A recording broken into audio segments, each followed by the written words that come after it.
Welcome back. Do remember, all our top stories can be found on our website. That's channelstv.com and on youtube.com/channelsweb.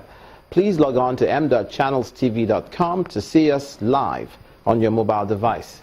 You can also download the Channels TV app for Android, iOS, and Windows phones from their respective stores. Besides the news and updates, the Channels TV app has an eyewitness feature. I'd like to encourage you to use it to share those pictures, videos, or news of happenings around you. Just install the app, then tap and swipe to reveal the eyewitness menu and follow the instructions. Now let's share with you some pictures that you shared with us from across the Nigerian states, and this one we begin with from the South in River State, Port Harcourt. It's that of the Aya Ogolo Avenue off Stadium Road. Our eyewitness reporter wants the government to provide a very good drainage system so this sort of situations don't recur. It's followed by this dump site on Douglas Road in Owerri, the Imo State capital in the southeast. Our eyewitness reporter is asking concerned authorities to clear this site. And over in the south again in Delta State, the Benin Delta Road. Our eyewitness reporter wants the government to fix it for obvious reasons. In the southwest, this picture is from Oyo State in Ogbomosho. The eyewitness wants the government to improve education infrastructure. Finally, also in the southwest, in the country's commercial capital of Lagos, it's Abibu Oki Street on Lagos Island. The eyewitness wants the government to help residents of the area solve the problems of flooding. We thank you for sending in these pictures, and we encourage you to please keep them coming. Now, there seems to be an agreement between the governors of Anambra and Enugu states, Mr. Willie Obiano and Ifeanyi Ogoyi, to resolve the pending boundary dispute that resulted in immense collateral damage. Reports say both governors agree that the current face-off resulting from boundary disputes may plunge the states into full-blown crisis if not checked. Governor Obiano and the Director General of the Boundary Commission, Mr. Adamu Adaji, comment on the meeting which took place in Anambra State. They're here to discuss a long, lingering border challenge between Enugu and Anambra states. The last time they met on this issue was in 2012, but we want to fully resolve it amicably.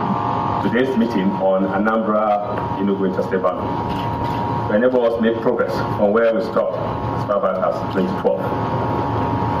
We have discovered that we need to carry out some exercises, and we're pleading with the states to give us the support, and we also appeal and urge the communities to please cooperate and, of course, imbibe that spirit of oneness that Enugu and Anambra State are known for, so that we can make progress.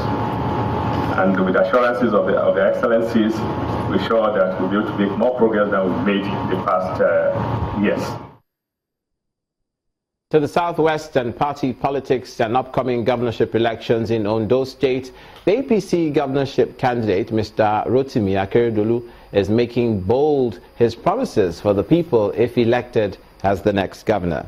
The senior advocate of Nigeria, who is on a round of tours to wards and communities in Ondo West 1 and 2 local government areas, says he will ensure that roads in rural areas are fixed. He's also planning to create more local government areas to improve the social and economic life of the people. It's another day for the campaign train of the All Progressives Congress governorship candidate in Ondo State, and Ajegunle, Laje, Orisumbari, Ajibambo and other communities in Ondo West 1 and 2 local government areas are on today's itinerary. As the train moves through the roads which appear to have been left unattended for years, the task becomes bigger for the entourage. At every stop, the APC flag bearer, Mr. Rotimi Akeredolu, is received with excitement. In Ajibambo town, the traditional ruler and his council, speaking in the native dialect, list their major challenges to include bad roads and scarce farming implements. At the palace of the Deji of Akure, Oba Alade Toyinbo Alade Lucy, and the Oshemawe of Ondo Kingdom, Oba Ademefun Kiladejo, the APC candidate received royal blessings. I want to assure them that immediately we have this opportunity, Akeredolu will hit the ground running. As I'm talking here today, we just left the palace of Akabiesi. Akeredolu already has think tank working on different thematic areas that will impact on the quality of lives of the people of Ondo State. That is the kind of governor I look forward to. Back in Ondo town, the reception is overwhelming as party faithful turn up in a show of support for the candidates they say can bring about change. Mr. Akeredolu believes there will be a need to create more governance channels.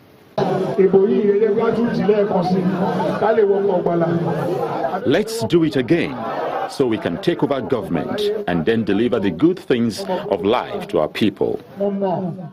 With the elections just less than 3 weeks away, the All Progressives Congress has taken nothing for granted in its quest to seek the people's votes. And to law enforcement, 8 suspected vandals have been arrested by the Inspector General of Police's Intelligence Unit in Lagos, Nigeria Southwest as well.